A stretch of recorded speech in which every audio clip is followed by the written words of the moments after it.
Love గురించి మనం చాలా మాట్లాడతాం, కానీ సెల్ఫ్లెస్ లవ్ మీనింగ్ తెలియాలంటే ఒక డాగ్తోని బ్రతకాలి. అండ్ మేబీ నా లైఫ్లో అదే నిజం. బికాస్ ఏ మనిషి చూపించని ప్రేమని నా డాగ్ నాకు ఇంట్రడ్యూస్ చేసింది.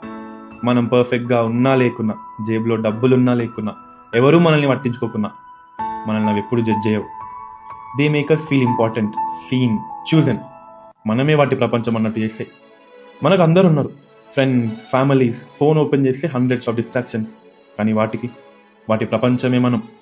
ఇంటి నుండి బయటికి వెళ్ళి ఒక 10 minutes లేట్ వస్తేనే 1 year నుంచి మిస్ అయినట్టు ఫీల్ అయితే, మనం వచ్చే వరకు డోర్ దగ్గరనే వెయిట్ చేస్తే, they will be the most happiest when we reach home. And నాకు ఇంకా అర్థం కాని విషయం ఏంటంటే, మన లైఫ్లో లోవెస్ట్ మూమెంట్స్లో ఉన్నప్పుడు వాటికి అసలు ఎలా అర్థమవుతాయి? సైలెంట్గా మన పక్కకు వచ్చి కూర్చుంటాయి. No words, no questions, just ఒక soft touch. They remind us that we are not alone. They make a smile when smiling felt really impossible. And maybe డాగ్స్ది అదే స్పెషాలిటీ ఏమో. అవి మన ప్రాబ్లమ్ని సాల్వ్ చేయవు, కానీ మన లైఫ్లోకి సైలెంట్గా వచ్చి మనల్ని హీల్ చేస్తాయి. అండ్ వాటికి ఉన్న ప్రేమలో మన మనుషులకి సగం కూడా ఉండదు. That's what my dog thought me. కొన్ని రిలేషన్షిప్స్కి గ్రాండ్ గెస్టర్స్ అక్కర్లేదు, పెద్ద పెద్ద గిఫ్ట్స్ వద్దు, జస్ట్ ఒక ప్రెజెంట్స్ ఉంటే చాలు.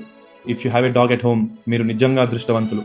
అది ఎక్స్పీరియన్స్ చేసిన వాళ్ళకి మాత్రమే తెలుస్తుంది, అందరికీ అర్థం కాదు.